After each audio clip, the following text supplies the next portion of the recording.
कि देखिए गोरी मेम है, वो कैसे हमारे उसको प्रधानमंत्री को पसंद कर रही है। वैसे बहुत क्यूट लग रहे हैं, वैसे बहुत क्यूट लग रहे हैं दोनों साथ में ना, बहुत अच्छे लग रहे हैं। पिक्चर्स बहुत अच्छी है, आई मस्ट से। हाँ, वो तो क्यूटनेस ओवरलोडेड था वो। और अच्छा, मोदी जी ने नहीं किया ये बात की जॉर्जिया मेलोनी जी ने।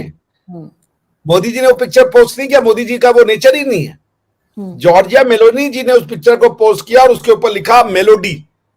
This is a big thing ना। देखिए, एक वो प्रधानमंत्री है इटली के, इटली कोई छोटी जगह नहीं है। रोमन एम्पायर ने दुनिया पे राज किया है।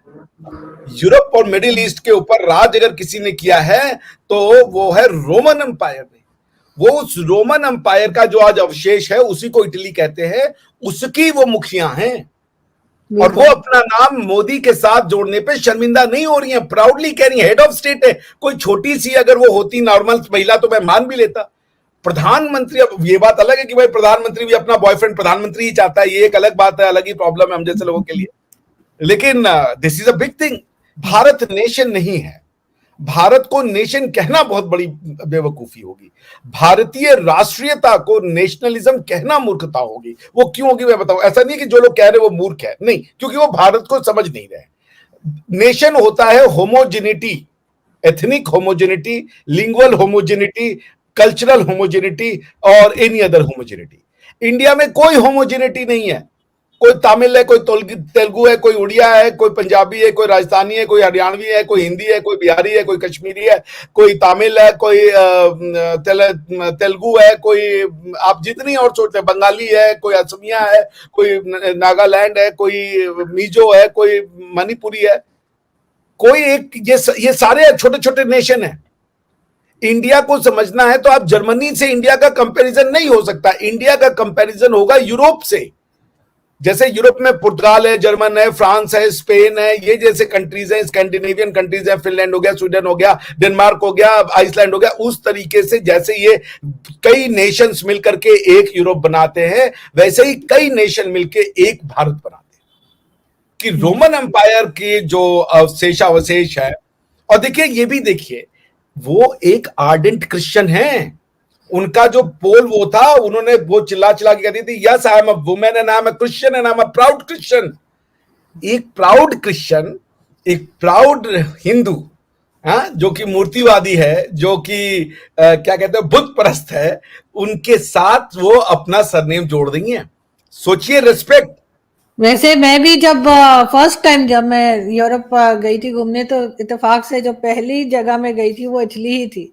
और इसलिए मुझे भी खास किस्म की अटैचमेंट है कि बहुत मुझे अच्छा लगा था। और वो हम वही मैं फिर कहूंगी, बच्चन साहब की मूवीज में देखा करते थे ना कि वो वेनिस वगैरह की वो गाने आते थे, सॉन्ग्स जो था उनका, तो जीनत अमान के साथ हाँ, मैं समझ में जिसकी बैठे। बात हाँ जी, करें। बिल्कुल बिल्कुल। तो वो देख कर बड़ा शौक था जाने का। तो फर्स्ट टाइम जब मैं गई थी तो मुझे बहुत अच्छा लगा। और यकीनन ये भी पिक्चर जो है बड़ी वायरल है, जो अभी मोदी जी की जो सोशल मीडिया पे ये पिक्चर्स चल रही हैं, बहुत लोग देख रहे हैं, बहुत लोग पसंद कर रहे हैं। और अच्छी बात ये है कि पॉजिटिव वे में लोग ले रहे हैं। किसी को मैंने ऐसा नहीं देखा कि किसी ने कोई नेगेटिव बात की हो। सब लोग उस चीज को बड़ा अप्रिशिएट कर रहे हैं कि दो लोग एक नॉर्मल लोगों की तरह, यानी वैसे दोनों सारे पीएम है अपनी अपनी कंट्रीज के, लेकिन एक आम आदमी, आम इंसानों की तरह जो है वो हंस बोल रहे हैं और दोस्ती हो रही है, सेल्फीज बन रही है। बहुत आपके से कोई अपोजिशन ने तो कुछ नहीं कहा, बाकी तो बाकियों की तो खैर है। अपोजिशन जरूर वो भी नहीं बोल सकेंगे, उनका भी तो ननियाल बन जाता है ना अपोजिशन का भी तो। करेक्ट। उन्होंने तो बेचारे वो क्या ही बोलते। आज तो अपोजिशन की जो रही सही भी थी वो बंद हो गई। अच्छा, मैं आपसे सच बताऊं, मैं सुबह उठा 8 बजे, तो फिर मैंने कहा चलो अभी तो इनिशियल होगा, रात में देखेंगे।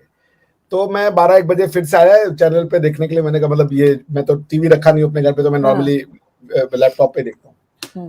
तो मैंने कहा देखे भाई क्या चल रहा है इलेक्शन में। आई एक्सपेक्टेड कि कुछ तो अच्छा रिजल्ट आएगा ही आएगा। मतलब बीजेपी 1 या 2 सीट हार जाएगी, 1 या 2 स्टेट, और बाकी जो होगा वो बाकी का स्टेट जो है वो कांग्रेस जीतेगी और 2-2 का स्कोर होगा। मुझे तो ये यकीन ही नहीं हुआ जो रिजल्ट आया।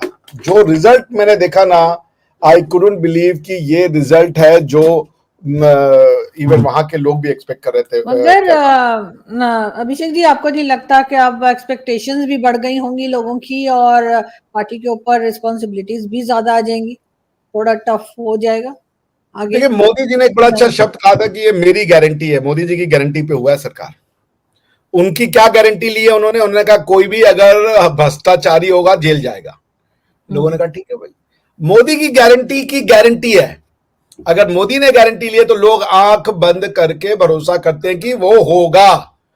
तो उन्होंने कहा है कि हम एक साफ सरकार देंगे, करप्शन को नहीं होने देंगे। तो फिर आप निश्चिंत रहिए, क्योंकि ये सारा वोट जो है ना, ये अगर इसमें मान लीजिए कि 100% पे अगर हम डिवाइड करें तो ये 90% कंट्रीब्यूशन तो मोदी जी का है। 5-10% और भी फैक्टर होते हैं, या चलिए 90 ना करके मैं इसको 75-80 कर देता हूं। बाकी फैक्टर 20-25% हैं, जैसे शिवराज जी का कुछ थोड़ा सा वैल्यू चल गया होगा या और कोई वैल्यू चल गया होगा, वो सब भी रहा होगा। एक फैक्टर है, उनकी लोकल पॉलिसीज का फैक्टर है, फील गुड फैक्टर है। लेकिन मोदी जी का भाई, वो तो मोदी जी के नाम पे लोग एमएलए बनते हैं, एमपी बनते हैं, पंचायत में पंच बनते हैं, और जो है म्यूनिसिपैलिटी में वो बनते हैं, सब मोदी के नाम पे खा रहे हैं। लोग, पीपल आर हैविंग देयर क्या कहते हैं, future made in the name of Modi. आपको टिकट मिल जाए बीजेपी से, जीत की गारंटी है। क्यों? क्योंकि मोदी की गारंटी है। आप समझ रही हैं? तो मोदी जी का नाम है भाई। मोदी जी ने जो एक सेंस ऑफ यूफोरिया दिया है ना 800 साल से इस देश को भारतीय होने पे शर्मिंदा किया गया। हमें बताया गया होली खराब है, कोई होली नहीं खेलेगा, कोई हमारे लोगों को तोड़ा गया, हमें कास्ट में बांटा गया, हमें बताया गया ब्राह्मण बहुत घटिया होते हैं, ये बहुत घटिया होते हैं। मतलब हमें सिर्फ हमारे बारे में घटिया चीजें बताई गई लोकल हिस्ट्री बुक्स में, और जो भी इंडियन नहीं था उसको बड़ा यूलोजाइज किया गया। हमारे लोगों को नाम राजाओं के पता ही नहीं है भारत के, उनको सिर्फ अकबर, शाहजहां, बीरबल यही लोग पता है। जोग, सरबर, अकबर। भारत की आइडेंटिटी ताजमहल बना दी। सारी दुनिया में भारत की आइडेंटिटी ताजमहल से, उसके मंदिरों को साफ कर दिया भारत के। आप सोच रही हैं द काइंड ऑफ ऑनस्लॉट कि इनकी आइडेंटिटी को जो अंग्रेज नहीं मिटा पाए। दुनिया का सबसे बड़ा एम्पायर, दुनिया का सबसे क्रूर जो अटैक था वो सेंट्रल एशियंस ने किया, उन्होंने किया, वो नहीं मिटा पाए, उसको इन्होंने किताब के थ्रू मिटाने की कोशिश की, और वो कर चुके हैं। लोगों के आज हमारे फिल्मों में या स्किट्स होते हैं या स्केचेस होते हैं, उसमें जो लोग राजा रानी की भूमिका बनाते हैं ना, वो मुगल कपड़े पहनते हैं, वो जहां पर ना, और यही कहते हैं उनकी गलती नहीं है, क्योंकि उनको पता ही नहीं है। उनको भी हमारे यहाँ के लोगों को लगता है कि इंडिया की जो ये राजशाही पोशाक है, ये यही है मुगलों वाली। This is what has been done. जबकि मुगल एक छोटे से पार्ट में मुश्किल से 150-200 साल के लिए राज किए, लेकिन मुगलों को हमारी हिस्ट्री बना दिया। आई अंडरस्टैंड, बिल्कुल ऐसा ही हुआ है। लेकिन ये कि बहरहाल मोदी जी ने बहुत चेंज लाया सोच में लोगों के, और कई चीज़ों में यकीनन उसको बहुत अप्रिशिएट जो है वो पाकिस्तान में भी कई लोग बहुत अप्रिशिएट करते हैं मोदी जी को। आई विश कि हमारे पास भी पीएम मोदी जैसे कोई लीडर होते और हम भी कुछ बेहतर हो पाते, और हो सकता है आगे फ्यूचर में हो जाए। लेकिन एक चीज़ तो बिल्कुल 100% है, और वो ये कि कभी भी अगर इस लाइफ में अगर कभी भी मैंने इंडिया में विजिट किया, कहीं भी जाऊंगी, लेकिन मैं ताजमहल देखने कभी नहीं जाऊंगी। मुझे बिल्कुल कोई इंटरेस्ट नहीं है। मुझे सुन के उसकी हिस्ट्री और वो सुन के मुझे उल्टा नफरत सी या चिढ़ सी आ गई है ताजमहल से। तो मुझे नहीं ख्याल कि मैं कभी भी वो मुगलों की बनाए हुए ताजमहल को देखने जाऊंगी, कभी नहीं जाऊंगी। राजस्थान, मध्य प्रदेश और छत्तीसगढ़ में भाजपा को बम्पर जीत मिली। इस जीत के बाद बीजेपी कार्यकर्ताओं ने पार्टी मुख्यालय में जश्न मनाया। भाजपा की ऐतिहासिक जीत के बाद पीएम मोदी ने बीजेपी मुख्यालय पहुंचकर कार्यकर्ताओं को संबोधित किया। प्रधानमंत्री नरेंद्र मोदी ने अपने संबोधन की शुरुआत में कहा, भारत माता की जय। इसके बाद पीएम मोदी ने कहा कि यह आवाज तेलंगाना तक पहुंचनी चाहिए। पार्टी कार्यकर्ताओं को संबोधित करते हुए पीएम मोदी ने कहा, आज की जीत ऐतिहासिक है। सबका साथ, सबका विकास की भावना की जीत हुई है। विकसित भारत की आवाज जीत गई। आत्मनिर्भर भारत के संकल्प की आज जीत हुई है। अपने संबोधन के दौरान पीएम मोदी ने कहा, आज हर गरीब कह रहा है कि वो खुद जीता है। आज हर वंचित के मन में भावना है वो खुद जीता है। आज हर किसान यही सोच रहा है कि वह खुद जीता है। आज हर आदिवासी भाई बहन ये सोचकर खुश हैं कि वो खुद जीते हैं। पीएम मोदी ने कहा आज हर एक फर्स्ट टाइम वोटर गर्व से कह रहा है कि वह खुद जीता है। इस जीत में हर महिला अपनी जीत देख रही है। इस जीत में बेहतर भविष्य का सपना देखने वाला हर युवा अपनी जीत देख रहा है। हर वो नागरिक इसे अपनी सफलता समझ रहे हैं जो 2047 में भारत को एक विकसित राष्ट्र देखना चाहता है। पीएम ने कहा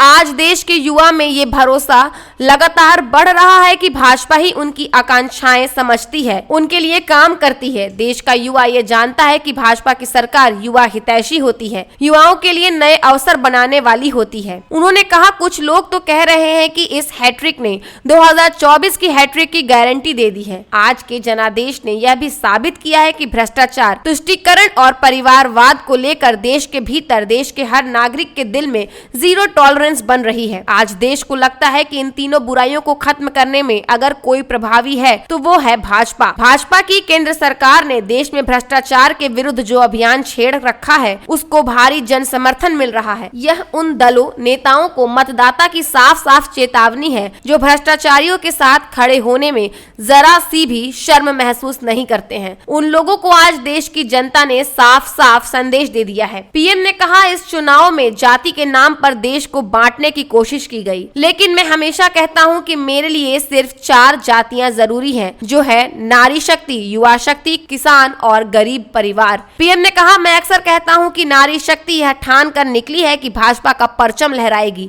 आज नारी शक्ति वंदन अधिनियम ने देश की माताओं बेटियों के मन में नया विश्वास जगाया है। पीएम मोदी ने कहा भाजपा के कार्यकर्ताओं पर जिम्मेदारी और बढ़ गई है क्योंकि नकारात्मक शक्तियां अब तेजी से एकजुट होने का प्रयास कर रही हैं। समाज में खाई पैदा करने वाले अब नए मौके तलाशेंगे। हमें उनसे मुकाबला भी करना है, उनका जवाब भी देना है, लेकिन उनसे बढ़कर हमें जनता की रीढ़ को भी बनाए रखना है। पीएम मोदी ने अपने संबोधन के दौरान जेपी नड्डा की भी तारीफ की। उन्होंने कहा हमारे राष्ट्रीय अध्यक्ष जेपी नड्डा जिस प्रकार अपनी नीति रणनीति को अमल में लाए, ये विजय उसका भी परिणाम है। चुनाव के दौरान उनके परिवार में दुखद घटना घटी, लेकिन उसके बावजूद नड्डा जी भाजपा कार्यकर्ताओं के रूप में दिन रात डटे रहे।